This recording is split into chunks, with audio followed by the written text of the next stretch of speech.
Saturday. Woo! You guys, welcome to the Melanated Way. I'm Linda. Is Abby. We are. Oh, this is catching us up. You know that, right? We are Yes. season 2, episode 8 of Match Me Abroad, which means on Monday's show we will be like right in tune with Sunday's show. So we did it. We did it. We did it, guys, and it's been so good so far.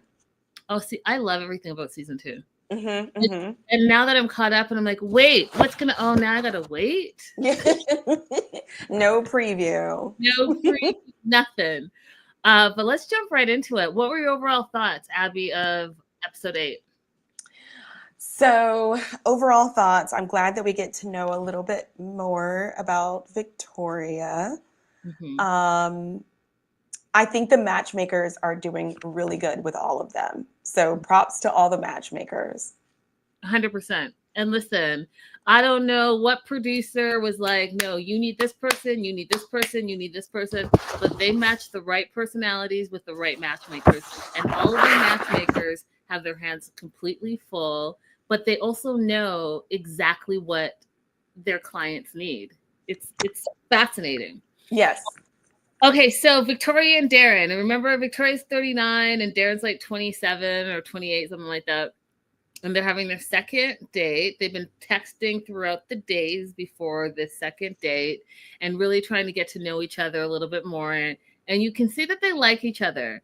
And they decided that they were going to get matching tattoos on their second date. And they sorted it through text message. So by the time they got to the tattoo shop, they already knew what they were going to do.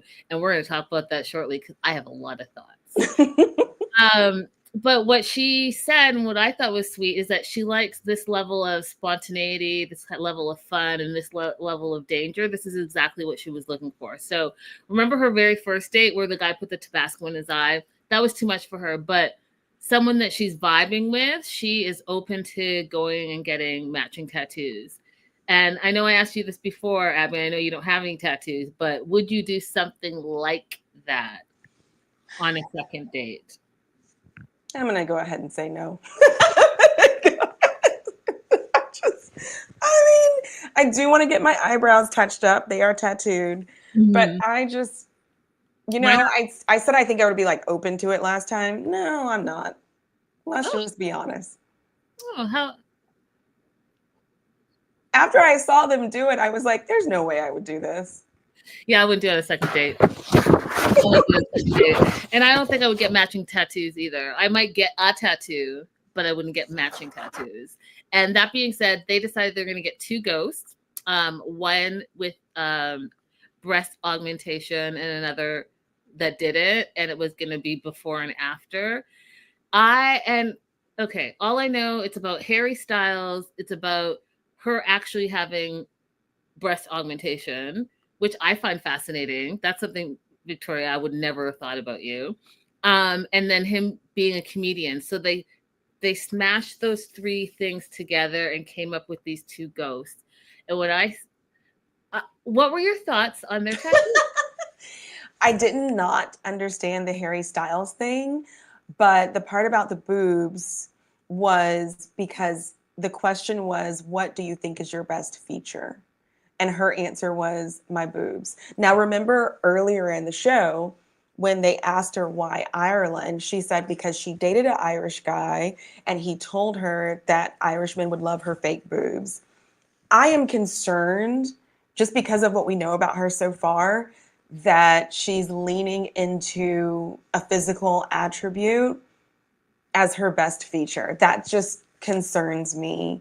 And I don't want to take her agency away from feeling good about that, but I'll just say that it's an underlying concern for the moment. It didn't sound to me like the development of this tattoo was something that she was particularly excited about, but maybe I read the situation wrong. No, she liked the tattoo. She liked it. It seemed a little bit like, oh, well, he likes it, so we'll do it. But you read it like, no, she likes it. It's fine. No, she liked it. Okay. fact that he was getting a tattoo that she felt represented her. And I'm just going to jump off of what you said there. My concern not so much is her feeling like her leaning into a physical part as her best quality. My concern is she's taking all the things that she thinks he can relate to because he's Irish and throwing it in his face. For example, an Irish guy. That Irish guy said that Irish men are gonna love fake boobs. So guess what? I have fake boobs. She had to tell him, and then she somehow got them incorporated into a tattoo that he now has on his body. And then when they were talking, and she was sharing about her other tattoos, and she got like a shamrock, which again, why did you get a shamrock specifically about Ireland? And why did you tell, out of all the tattoos you have, you leaned into the one that you thought he's going to relate to? Yeah. Are you being relatable, or are you trying to just throw out the things that you know are safe for you to talk about because perhaps he knows about them? I don't know. There's something there that I'm just like, oh. Yeah, no, I know what you mean. It's because we don't see her, well, I'll say I don't see her as having a very concrete personality. So it's like I'm hyper vigilant on, are you people pleasing or is this you, Victoria? That's exactly what I think I'm reacting to. And I agree. Has the real Victoria stood up yet? Have we met her yet? Because I'm not sure. But she did try to make a first step in being vulnerable, and she talked about her dad. Now, I'm glad that she felt that she was going to use this opportunity to open up. I do think it was a lot. Like right away, there was no segue. There was no, all it was like, oh yeah, I got this tattoo. Why did you get the shamrock? Oh, because my dad, he went to jail for drugs, and, he was in and out of jail his whole life, but he had this Celtic tattoo all across his chest. And I was like, oh, that's good enough for me. I was like, oh, so we're going to talk about something that you don't really talk about that has shaped who you are as a person. We're just going to jump in. There's going to be no preamble, no like, hey, this is a lot for me to share with you, but I do want you to get to know me or know me a little bit better. So, my dad was in and out of jail my whole life. He wasn't really a part of my life, but when he was out, he was a part of my life. But also, guess what? He was a drug addict, and he went to jail for drugs. And then when I was 19, he OD'd on drugs. And then my mom's dead too. She passed away some years ago. Thought it was interesting, Abby, that she didn't know when her mom died. She just said some years ago, because her mom was never a part of her life. She grew up with her grandma, and her grandma has also passed away. And all you can see on Dara's face was trauma. And he said that. He's like, I'm so sorry. That sounds traumatic. That's what he said. And he's sorry to hear about the loss. Right? Now, it was a lot. Mm-hmm. Not even in my notes, I was like, oh, wow. So how are we unpacking on your second date? How are you unpacking? Okay, so you're both your parents are dead. The parent that raised you, your grandma, she's passed as well. You had no relationship with your mom. Your dad had drug issues and OD'd. Like, have you dealt with all this trauma in your life? Because he did say that she seems to be like very cheerful and upbeat. But as we've been coming to know Victoria, we also know that she's a people pleaser. So have you actually dealt with that trauma, or are you just cheerleading on the surface? Mm-hmm. Mm-hmm. Because, you can only cheerlead on the surface for so long, especially if you want to be in a deep, meaningful relationship. And whether that's a platonic relationship, like deep friendships, or, a romantic relationship, you're going to have to at some time deal with trauma that you're holding on to, because it's going to manifest in some type of way. Thoughts? It will. I think we've already seen it to an extent, because her decision to not have children wasn't because I don't want to be a parent. It's not something I'm interested in. It was, I don't want to carry on this bloodline, you know? And it's fine to not want kids, but I do think that there is a need to analyze that decision and where it's coming from and make sure she's okay. You know, I think Victoria needs to have an opportunity to be cared for by someone in a professional setting that will like take care and keep her safe and allow her to express herself. But maybe I'm wrong. Maybe it is possible to come from what she's been through and be cheerful. Maybe I'm a gloomy Gus. You know, maybe I'm wrong. And also, and maybe I'm wrong. And maybe, like she said, it was a long time ago, right? So she's 39. Her dad passed 20 years ago. Maybe she has done the work. Maybe I'm just thinking that she hasn't because she has presented as a people pleaser. But maybe she's done the work and is still a people pleaser. And, you know, rah, rah for her. I don't know. Let me know what your thoughts are, guys. One of the things I thought was good about Darren is Darren, you know, met her where she was, said, you know, I've never had to deal with loss before, and I'm sorry to hear about your loss.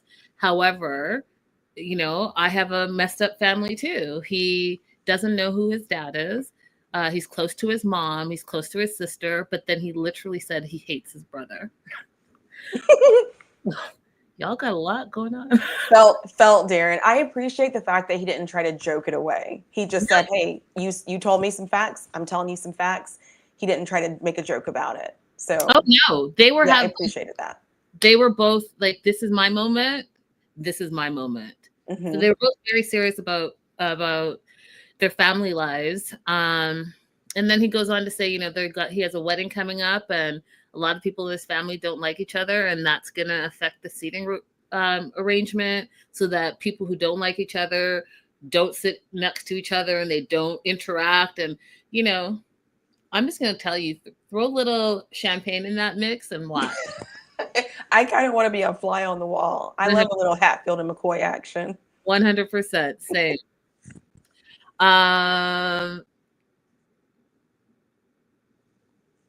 Then they see the tattoo rendering, and my note just says, OMG, so big on her thigh.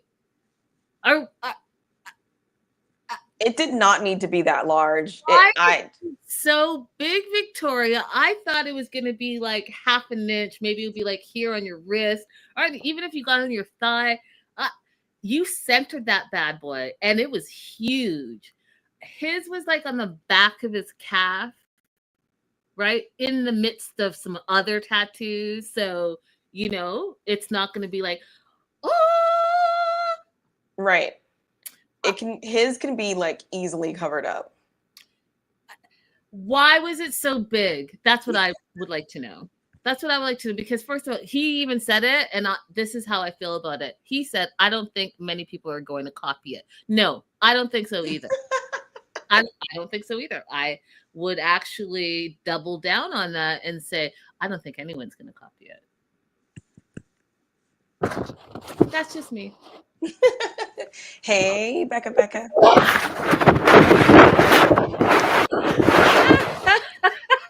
Hi, Becca. You're hilarious. Do you have anything to add before I move on to Sarah?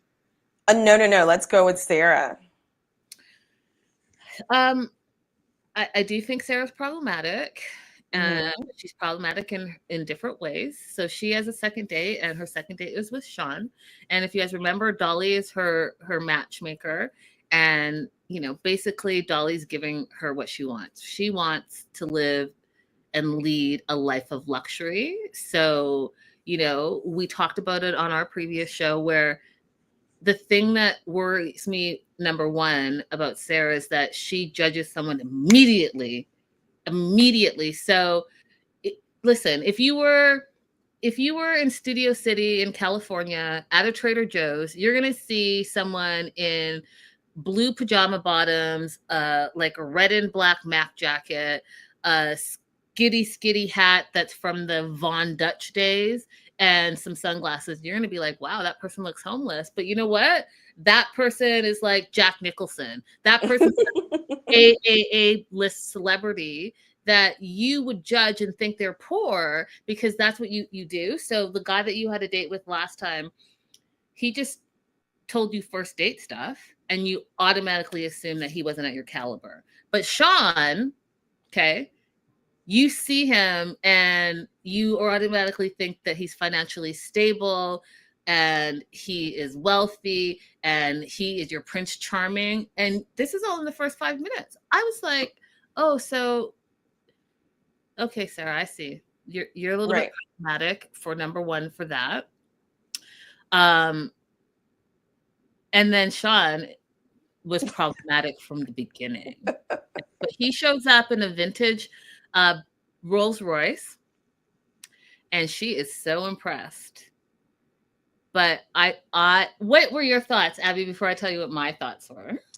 So my first thought was the same thought that I have when I see any kind of this kind of behavior.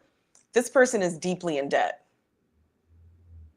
When I see like outlandish stuff like this, it doesn't comport with my stereotypes of the rich people that I've been around.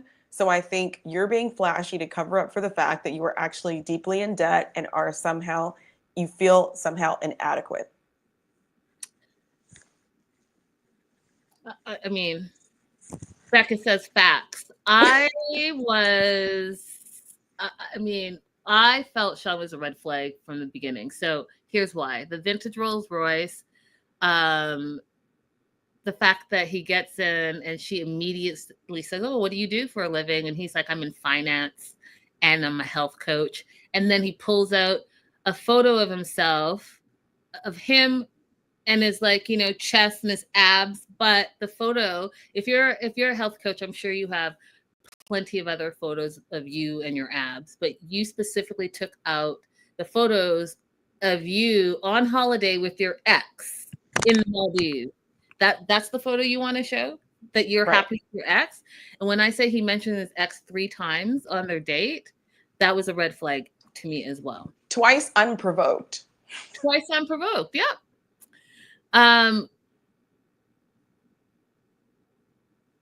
And also the love bombing. So they have a little bit of small talk in the car. They get to Flyer, which I thought was like that little Ferris wheel business for dinner. I'm about that life. I would love to do that. It was fun. But he's love bombing her. He's like, this is, I always wanted to come here. And this is like, I imagine my wedding. Would you like to get married? And thinks she looks like a Barbie. And thinks she's so attractive. I was like, no. Surface guy, surface girl, you guys are gonna just scratch each other out. Like, no. No. And then they're having dinner and he mentions Thailand, his ex from Thailand again. And Sarah's like, well, like, why are you mentioning her again? Like, what, are you not over her? Like, what's going on? Why did she break up with you? And then this is where he said, well, because he basically was a cheater, had multiple girlfriends, and he was in his Santa ho ho ho phase and still thinks he's in it. Yeah. He was like, yeah, I'm letting you know up front what the deal is if you choose to continue to be involved with me. That's what I felt like that was. He's a mess. So she's not liking him because she's actually seeing his red flags. It's funny because she can see his, but she doesn't see her own. She thinks Sean's too much for her between the multiple girlfriends, his ho ho ho phase. And Sean is one of those, you guys have to really pay attention to men when they speak, because they will tell you exactly who they are if you just let them keep talking and talking and talking. Because Sean not only is a love bomber, he's a gaslighter. And I'm going to give you an example of where he was gaslighting her. So he at first says, oh, I want to have a family and I'm ready to settle down and be in a long-term relationship. But in the same breath, out of the same neck, he's to camera says that, you know, he wants to take her home. And if he can't take her home, he at least wants a kiss goodnight. Mm-hmm. Okay, so when you have a man that is overly expressive materialistically on your first date, right? You got, it's not like he knows something about you and he remembered a beautiful fact and then he was like all over it. But Rolls Royce, okay? The abs, the X, the ho ho ho. His expectations now are when he told the driver to go the long way home, I was like, oh, it's not that he wants the date not to end. He wants something out of the date because he feels he's put some things in. And if you put in what Abby said, he's heavily in debt. He's trying to get some return on this investment that he didn't have. Exactly. The whole like, you have X number of flowers. If you want to complete the set, then you have to do some things for me. He thinks that he is on an X tourism date. Okay? That's what he thinks this is. Yep. Yeah, because that 99 flowers, you have to work extra hard for the 100th flower. Sean, you're not the prize. And then when it gets better, then when like both of them just okay, so then when he talked about how what's your body count on a date? That's what? And then what's your goal? What? Then he's like, yeah, you know, 5 times a day, you know, is basically the max, you know, unless you're in all adult entertainment, which he has explored. Y'all, I'm going to tell you a little secret, okay? When a guy tells you that he's this big macho 5 times a day, last long type of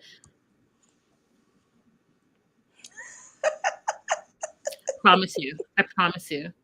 I promise you. It's all bravado. It's all bravado. It's all bravado. That's it. Okay. I don't know that as a virgin. I don't have any experience with that. I'm sorry, are you the Virgin Mary? Are you the Virgin Mary with your child? Basically. Yeah, it must be. Conception. I mean, you must. You must.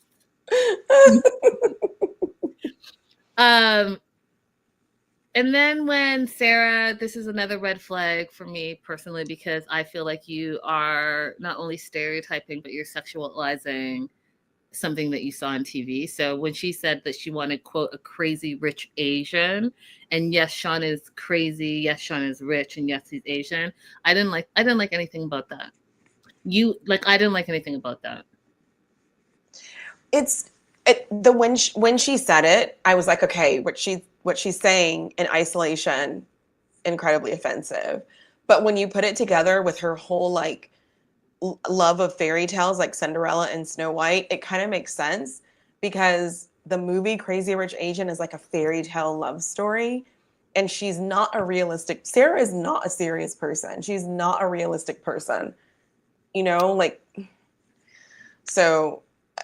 I find it problematic. I find it problematic because to me, it goes back to just being super shallow. Shallow, and this is what you think you're going to get. But like, if you are trying to have a deep, long-term relationship, you better be able to get past all of that plastic surgery, friend, because that's not going to last you forever. It is very shallow, just like all of those fairy tale relationships. Like, you cannot go back into any of those fairy tale relationships and be like, oh, he loved beauty because of they shared these jokes together and they had such a great compatibility in their conversation. Like, no, it was just, oh, she's beautiful. That's it. Like, those are not relationships to idolize. Hey, Dr. Megan. Hi, Dr. Megan. And as you guys know, go ahead and get a nip and a tuck if it makes you feel beautiful. I'm all about it. But you know, there are certain people that I've started to become concerned about because it's you've done a lot, and you know, in the 90-day world, we all know who those people are. But Sarah, like, you're 36, sis, and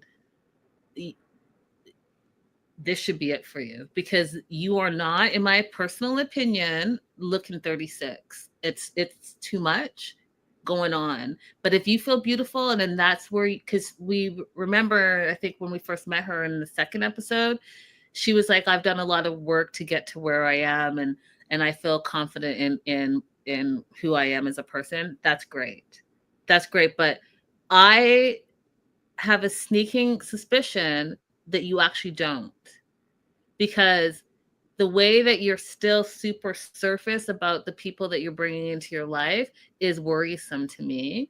Mm-hmm. And it's worrisome to me, and I've said it before and I'll say it again, it's worrisome to me that you can't be plain-faced and leave the house or leave your apartment or leave wherever without a full deck of whatever's going on. That to me doesn't scream confidence and a level of deepness that should be there if you really want to have deep relationships. Right. I've worked with a lot of men who have stay-at-home wives. And I would say about 90% of them hate their wives. The way that they talk about them, because the wives, unfortunately, those wives who have no interest outside of taking care of the home and the children, like they have no personality and they have nothing really going for themselves. They call their husbands all day long, and your husbands, I looked in their faces when they look at the phone and they see you calling. They hate you. So like, you really need to have your own life and your own things going on, and have a relationship with someone who supports you in your life and your own interest and your own passion project, so that when you come together, you have things to talk about. They will literally like be at work saying, if she asks me one more thing about summer camp, I'm going to explode. They don't like that you don't have your own life. They, in the very beginning, they might like it because you're serving and catering to them all the time. But at some point, the relationship needs to be about more. The best relationship that I saw when I was working in the law firms around all these wealthier, you know, men who had, who were married, was one young guy. I'm going to say his name, Chris. I'm actually making a TikTok video about him later on. His wife called him. We were in the middle of doing some discovery, and she was being offered a promotion at her job, which would require her to be in a different state from a promotion that he was being offered. And he had her on speakerphone so I could hear everything. And she was really excited about talking about the promotion. And then she immediately started going into, I don't know how we're going to work it out. He said, do not worry about it. We're going to celebrate you tonight. We're going to go to dinner and we're going to celebrate you. I will arrange childcare. And then later on, we'll figure it out. But tonight, we're going to celebrate you. Have your own life and your own things going on that you care about, regardless of whether you have a man who's financially able to take care of you or not. Yeah, ladies, don't lose yourself. I mean, whether you are a stay-at-home mom or a multifaceted whatever, business woman, whatever it is, just don't lose yourself. I think that's the moral of the story for me, at least. All right, I'm going to talk about Tony, unfortunately. And Tony's going to bring out some things in my voice that you probably have heard before. There might be a TED Talk, a cuss word might come out, and so I just apologize in advance. Tony is to me is one of the worst characters that we have seen on TLC in a long time. And we should all be not fearful, like, oh, I'm afraid of him, but fearful that these type of men still exist, and fearful that he's not addressing. He's 38. He is closer to 50 than he is to 20 to me. And he is gonna. This is how he thinks, and he's 38. So I laughed because Louisa FaceTimed him instead of seeing him in person at first before his second date, or his first date, right? Because the first date was just an experiment. But so this would be his first date. And instead of like sitting down and being like, oh, she's like, nah, fool, I'm just gonna face so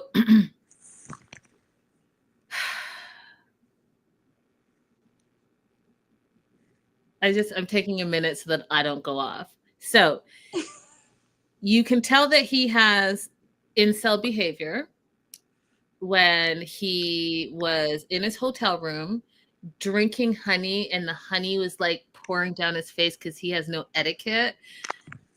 Drinking honey.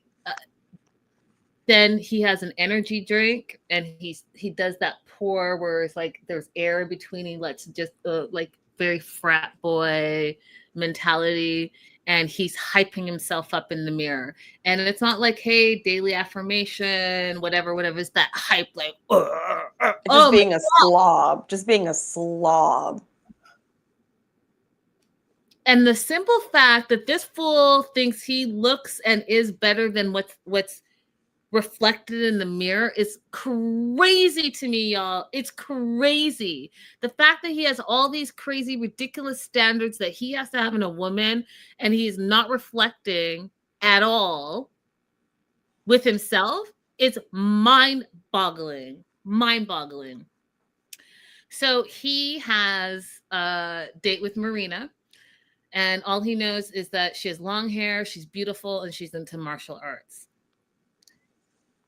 He gets to the jiu-jitsu place. And remember, when we met him, he said he does jiu-jitsu. He says he does jiu-jitsu. He's into it. That's why he loves Brazilian women. That was a lie. It was a lie. That was a lie, Tony. So he goes in, and for the woman that meets his eye, he walks directly by his date, sees this tall, beautiful woman, and thinks that she's it. Are you Marina? And the way this woman blew him off with the quickness, like, no, and walked away and like smirked and went to her friends, said everything I need. Like, he should have saw that. So he's looking around. Meanwhile, Marina saw him come in. That was all her watching, seeing how he's going to interact, how he's going to be. He turns around, sees Marina, and he says she looks like his ex. He thinks she's incredible, but she looks like his ex. Mm-hmm. So do we believe that? Do we believe he has an ex and looks anything like Marina? No. I didn't believe it either. No. Like, show me the proof. Show me the proof. So she does Mai Tai, and she's dressed in her little Mai Tai outfit. He allegedly, because he told all of us that he does jiu-jitsu. But then when the jiu-jitsu master says, do you do jiu-jitsu? What was his answer? Oh, I have a little bit of experience. That's because you're a liar. Yeah. He has fake hobbies, just like his fake photos. Exactly. Then, you know what, Marina, God bless you. God bless you, because you know what, I could tell you are just a very nice, lovely lady. Because for you to say that you think Tony is fun and kind and gentle and a nice man, and he's pretty, I know that in that bubbly personality that you were just being nice and you didn't want to say anything crazy for your little stint on TV. We know, girl, we got you. But nah, that guy, are we talking about the same guy? Does anyone remember what Tony does for a living? No one remembers because he didn't tell us, Joslo. No one knows what he does for a living. We don't even know if he really has a job. Yeah, and originally I thought that he was employed somewhere because he lives in a, decent apartment in Fort Lauderdale. But later on, I tried to find some information about where he works, and I couldn't find anything. He started a Reddit thread where he was open to asking people questions, but he got upset at the questions he started getting and deleted the account. Yeah. And I know we talked about it, but I'll say it again. Just because they filmed in a place that looked like it was nice doesn't mean that he lives there. That's very true.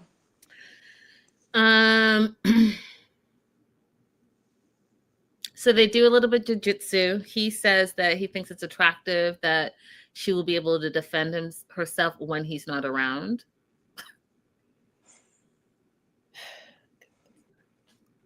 Then he tells her again that she looks exactly like his ex and asks her, how long have you been single? And she's like, oh, 2 to 3 years. And then he says he's only been single for 8 months. Full what? That's how long he's been single from his AI girlfriend, like Becca said. Like, do you just stay lying? Is that what you like? Do you just lie so much you don't even know what's a lie and what's the truth anymore? Because, like, what? And then this is where he said he feels like they're literally, Marina and his ex are literally the same person. So it's brought up hurt feelings in him. And he doesn't like the fact that she has a dog that she says is her baby. And she allows her dog to sleep in bed with her. He doesn't like that. He will not be seeing her again because of that. Now, it sounds to me, Tony, that you have some personal problems and issues that you need to deal with. Clearly, you're not over your ex. And the fact that, okay, before I go off on this tangent, okay, after the date, Louisa meets up with him and tells her the same thing. I'm not going to go out with her again. She looks like my ex, brought up some bad feelings in my last relationship, then turns to say that he feels his ex-girlfriend has, quote, mental health issues because she called her dog her baby. Then says that he looked it up and women who call their dogs their baby have low self-esteem. Then Louisa says, well, it seems to me like you haven't gotten over your ex. Set him off, you guys. It's like this, you could see his face. Like, go watch it again. Like a flicker. Like, when you watch all the true crimes and the crazy people, like they show you a flash of their crazy. That's what he did. So then, right? Here's the thing. I'm saying all this because he showed us exactly who he is with Louisa. And if we're not fearful of that, then I don't know what is. So when he gets hurt, he doesn't know how to deal with his hurt. He holds it inside. And then he goes online and researches anything that is in line with his belief. Okay. So this woman loves her dog. So what? She's like, that's my baby. So what? But then you don't like that. So you found online somewhere that women who equate their dogs to babies have mental health issues and low self-esteem. Show me that doctoral paper that you found. I would like to see it. You think it, it wasn't a doctoral paper. It was some red pill Reddit thread. So then Louisa calls him out on him not being over his ex. Then she calls him out on him having a list of red flags. And like, that's difficult. Okay, I'm not going to get to the difficult part yet. She's going to give him one more chance to go on a date with this girl, Teus.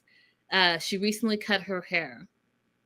He is long hair only, right? Long hair only because he says in another thesis that women who have long hair take care of their long hair. And that study that he's seen says because they take care of their long hair, they will be able to take care of children. You better get the F out of here right now. You better stop talking crazy, Tony. Everything you're saying is online forever. You're going to be single forever because you sound ridiculous. Now, okay, are the women only taking care of the children? What are you doing? What are you bringing to the table? Are you just the procreator? Because that sounds ridiculous. You and your bald tattooed head. So you can tattoo a fade line on, but a woman can't have short hair. You better go ahead, Abby. The good thing about him being on this show is that it will exist forever, and hopefully anybody that he ever tries to date will see it, so he won't be able to pretend as to who he is. And women are smartening up. There used to be a time when any guy could have a chance for marriage, but women are choosing differently, investigating a little bit more, waiting until we get older to have kids. And so the good thing is there's a chance that this ends with him. This will be the end of Tony's bloodline. And that would be a positive result. So then he confronts, so he's riled up now, right? He's riled up because Louisa has confronted him. And he then turns to her and says, do you always call your clients difficult? Because I found that hurtful. And if you remember, he mentioned being hurt before, and he equates hurt and mental health and the woman being wrong all together. Yes. Those are all the things, right? Are you seeing the loop? So he's back to he's hurt, doesn't know how to feel about that, because how dare you call me out on who I am? I'm the man. You do what that's why he kept saying, you guys, I hired you. I hired you. Do your job because I hired you, right? And okay, but you're difficult. So he's hurt. He says he found it hurtful and unprofessional. And he felt like she gave him a terrible attitude and it was inappropriate and he wanted an apology. Now, Louisa, I think you're great, sis. I think you're great. And I love how you are challenging him and being right back in his face, but you should not have given that fool an apology. I was like, Katerina would never. You should not have given the fool that apology. I understand, but no. I understand too. I understand because also, right? She was like that flicker. She saw it. She knows exactly who he is because she said, I had a boyfriend just like you. And when he said, oh, well, you can't just keep me in a box. And then she's like, but you can keep Marina in a box? Like she's your ex? It went over his head, y'all. He did not even understand what she was saying. He didn't want to. He didn't try. Because he's a hypocrite. He's not willing to accept anything that challenges him or his belief patterns. Imagine how extremely difficult it would be to parent with somebody like that. Imagine how difficult it would be to just have a conversation with someone like that. Because she can't even talk to him.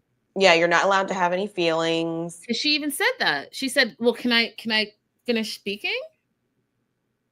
And then when he said, Abby, that she doesn't understand the male experience, I was like, I'm done for. I'm done for. Yeah. I think that she would be justified in saying to him, I'm not comfortable matching you with anyone else. So I'm going to go ahead and discontinue our relationship. Of course, you know, this is for the purposes of the TV show. So maybe she doesn't have that, maybe she doesn't have that authority in the contract. But as a private employee, like working for herself, I think that she would be well within her rights to just discharge him. She literally said, I only have one more match for Tony, and that's it. Then I will fire him. Right.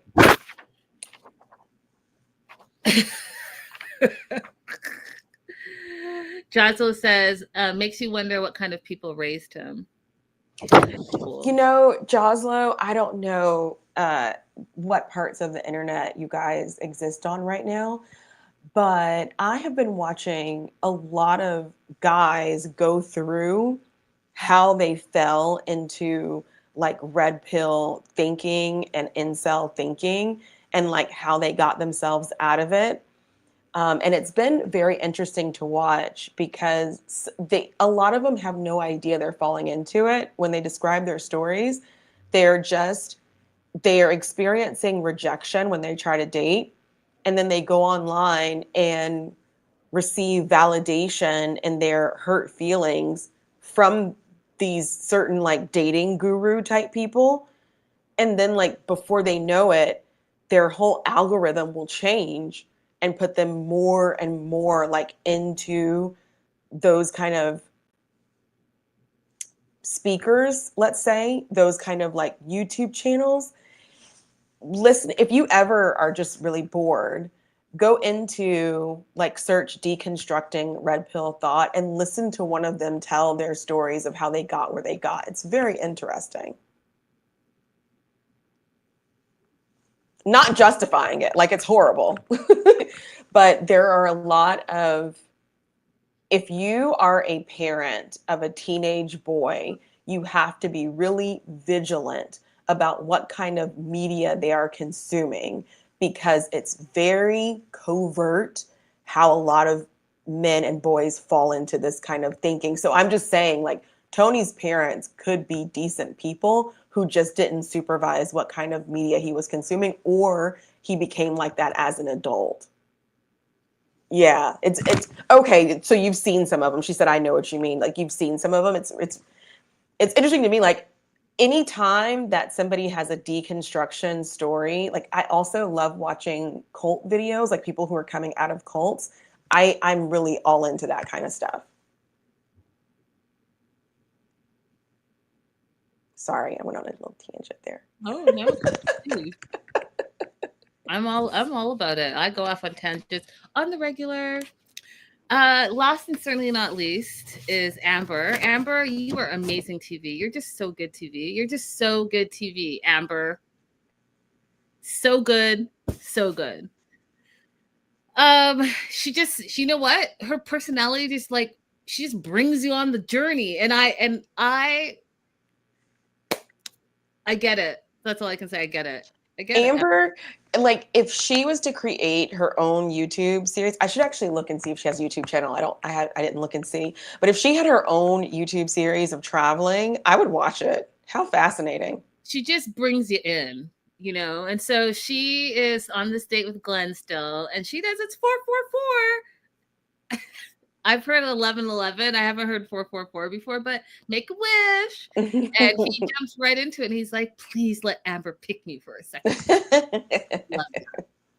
Amber's a little concerned about meeting the family right on the first date. It might be a teeny beeny red flag, because we do find out that this is what he does.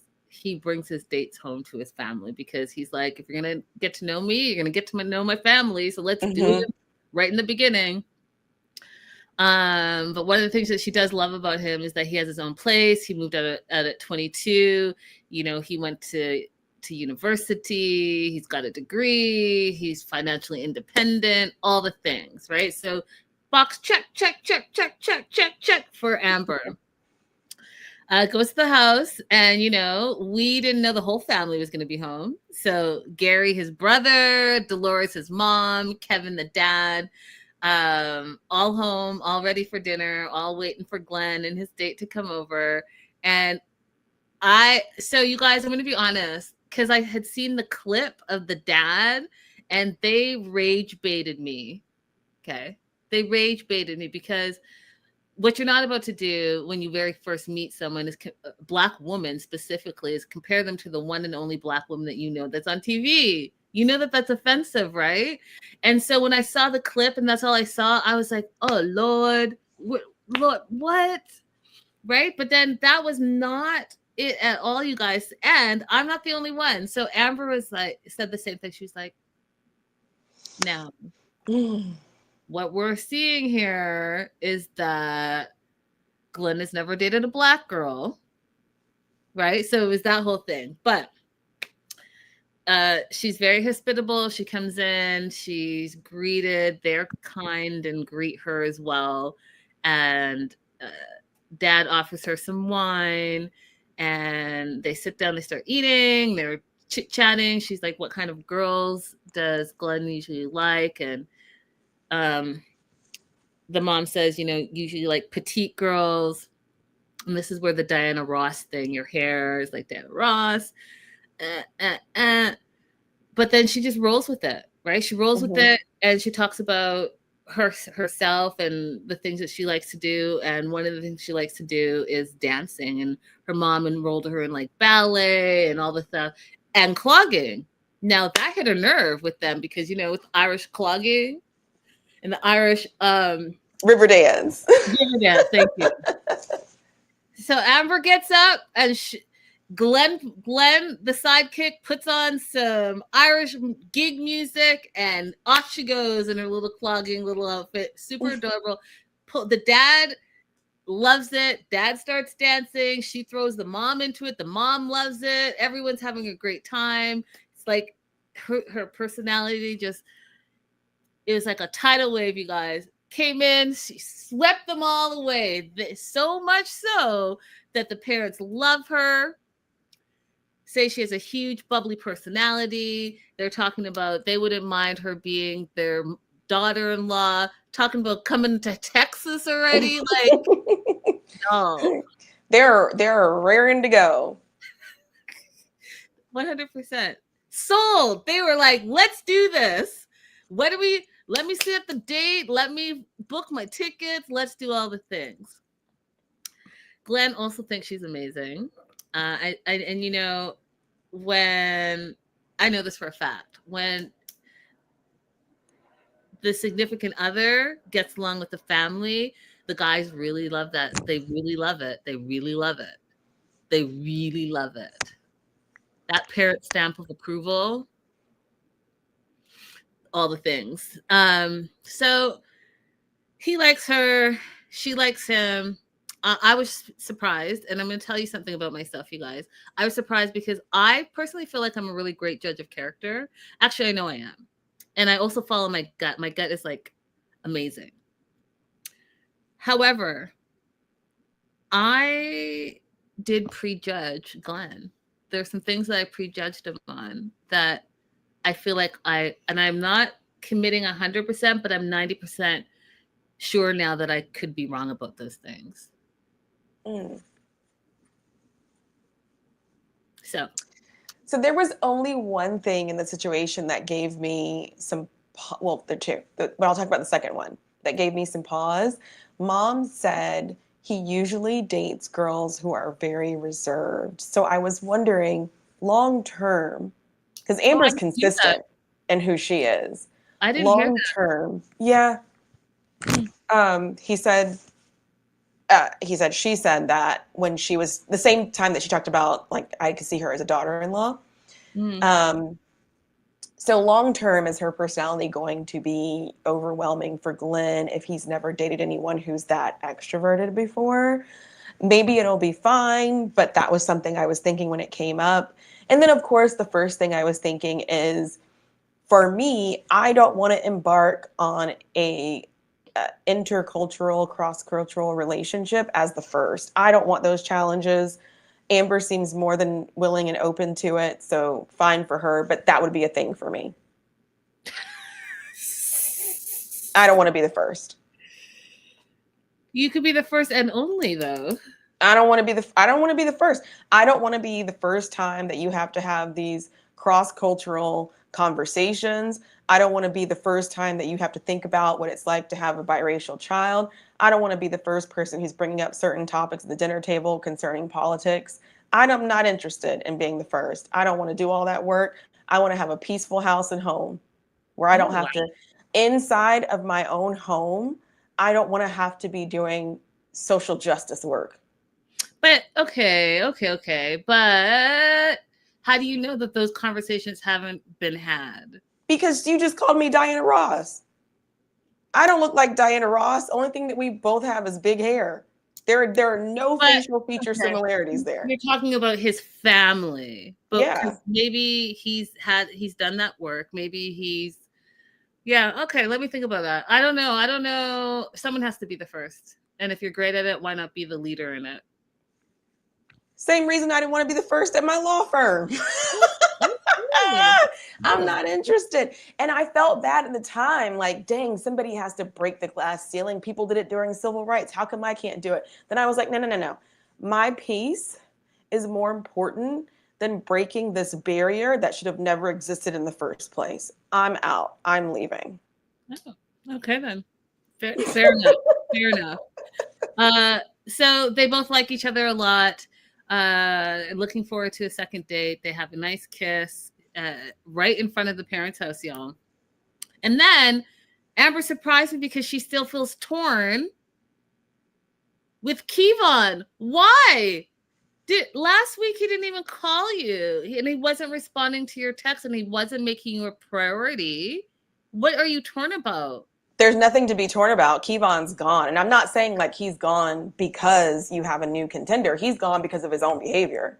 Yeah, what is there to be confused about? And then when I saw the preview and you're going to have an overnight with Kevon, what? Amber, what are we confused about? He showed you that he's not that into you. So why are you going to reward him with the overnight? Exactly. I think sometimes we just need to walk away. Walk away faster. Walk away faster. I have learned that this year. And I've said it, and I'll say it 100 times. I'll say it for all y'all. What you're not about to do, y'all, is you're not circling back. We're not circling back anymore. 2025, there was no circling back. Maybe we'll find out that there's some justification for Kevon being out of touch. So let's see what happens next week. Or Sunday, rather. Yeah, I mean, it better be big, and it better be amazing, and it better be like, oh, okay, Kevon, we understand. Not like you got scared because your feelings, or it has to be big.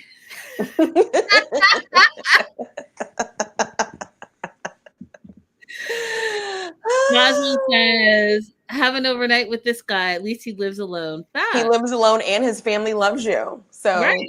You know, go alone and see if you guys have got the same, not the same kind, but have a chemistry that is worth exploring. There, that's it. Yeah. You guys, we will see you on Monday, and we're going to be all up to date. Don't forget to like and subscribe, and don't forget to follow TMW online. Yes. Launching soon. All right, you guys. Happy Saturday. Enjoy the rest of your weekend. Good night. Enjoy. See you later. Ta-ta for now. TTFN, like Tigger says.